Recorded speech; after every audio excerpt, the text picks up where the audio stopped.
So hello मेरे बच्चों, welcome back to our next video which is about sports and nutrition, which is chapter 5 of class 12th physical education and it's a really important chapter। बहुत ही important chapter है और इसके कुछ भाग ऐसे हैं जो कि अनफॉर्चुनेटली समझाए नहीं जा सकते, जिनको याद करना बहुत जरूरी है ना। उनके बारे में भी आगे बात करेंगे। बहुत बड़ा चैप्टर है तो छोटे छोटे हिस्सों में इसको तोड़ के चलेंगे, है ना। तो स्पोर्ट्स आपको पता है क्या होता है? स्पोर्ट्स आपको ऑलरेडी पता है क्या होता है। न्यूट्रिशन क्या होता है मैं आपको आगे बताता हूँ। उससे पहले जो जो जानना है पहले उनके बारे में बात कर लेते हैं। तो सबसे पहले हम जानेंगे बैलेंस डाइट क्या होती है। तो बैलेंस डाइट बेटा हम हमेशा बोलते थे बैलेंस डाइट होती है एक बराबर मात्रा में खाना खाना या एक भरपूर खाना खाना या पेट भर के खाना खाना। उसको हम बैलेंस डाइट बोलते थे, लेकिन ऐसा नहीं है। बैलेंस डाइट होती है एक ऐसी मील खाना या फिर ऐसा खाना खाना जिसमें आपके जो न्यूट्रिएंट्स हैं, न्यूट्रिएंट्स में आपके कार्बोहाइड्रेट्स हो गए, आपके प्रोटीन हो गए, फैट हो गए और भी बाकी मैक्रोन्यूट्रिएंट्स माइक्रोन्यूट्रिएंट्स हैं, ये सब एक एडिक्वेट मात्रा में हो, उसको हम एक बैलेंस डाइट कहते हैं, है ना। और अगर आप इसको देखोगे तो आप उसके अलावा ये भी कह सकते हो, इसमें एक पॉइंट और जोड़ सकते हो आपकी, अकॉर्डिंग टू द इंडिविजुअल। क्योंकि आपकी नीड्स अलग हो सकती है, मेरी नीड्स अलग हो सकती हैं और एक किसी और एक इंसान की नीड्स अलग हो सकती हैं, तो उस सबकी अपनी एक अलग बैलेंस डाइट होती है। ठीक है, तो इस डेफिनेशन को हम पढ़ लेंगे।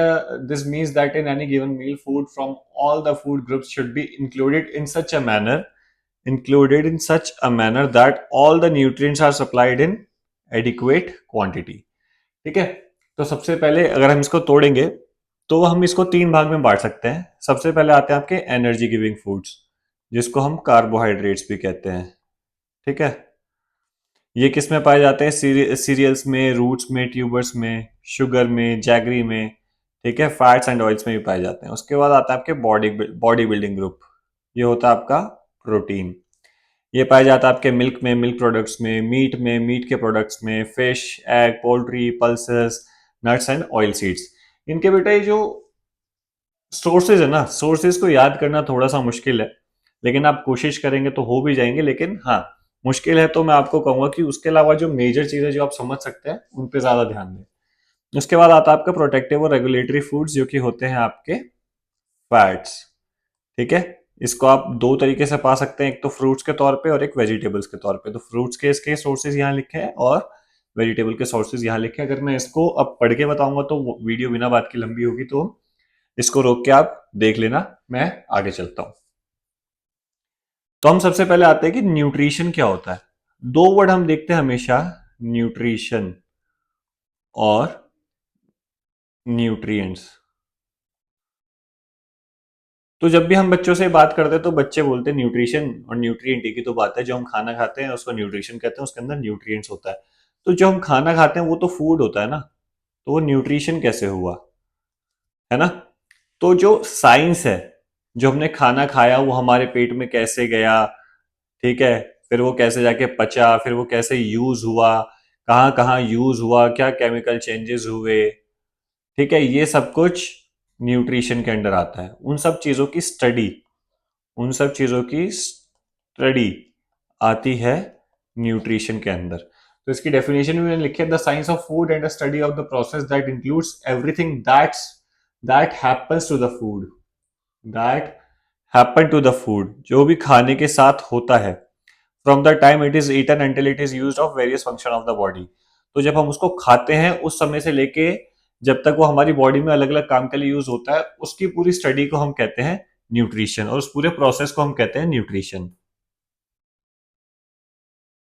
अब आते हैं मैक्रोन्यूट्रिएंट्स पे। मैक्रोन्यूट्रिएंट्स मैक्रोन्यूट्रिएंट्स क्या होते हैं?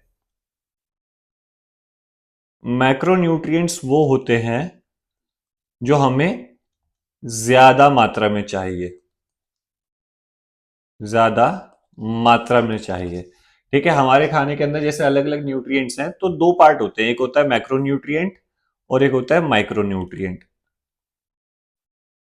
तो मैक्रो होता है जो हमारे खाने में ज्यादा मात्रा में होना चाहिए और माइक्रो होता है जो कम होगा तो भी चल जाएगा। ठीक है, तो मैक्रो न्यूट्रिएंट हमारे तीन होते हैं, एक तो होता है हमारा कार्बोहाइड्रेट, दूसरा प्रोटीन और तीसरा फैट। कार्बोहाइड्रेट हमें सबसे ज्यादा मात्रा में चाहिए होता है, जो कि यहाँ पे लिखा भी है 55 to 60%। प्रोटीन हमें चाहिए होता है 10 to 15% और फैट चाहिए होता है हमें 20 to 30%। अगर मैं रेशियो में कहूँ तो इस कहीं कहीं पे आप देखोगे 2:1:1 भी लिखा है, और कुछ कुछ जगहों पे इसको पाया जाएगा कि 4:1:1 लिखा है। ठीक है, इनको हम प्रॉक्सिमेट प्रिंसिपल्स भी कहते हैं, क्योंकि ये हमारी डाइट का मेन बल्क बनाते हैं। मेन जो हमारी डाइट है उसका जो मेन बल्क है वो ये होते हैं, जो कि है आपके मैक्रोन्यूट्रिएंट्स।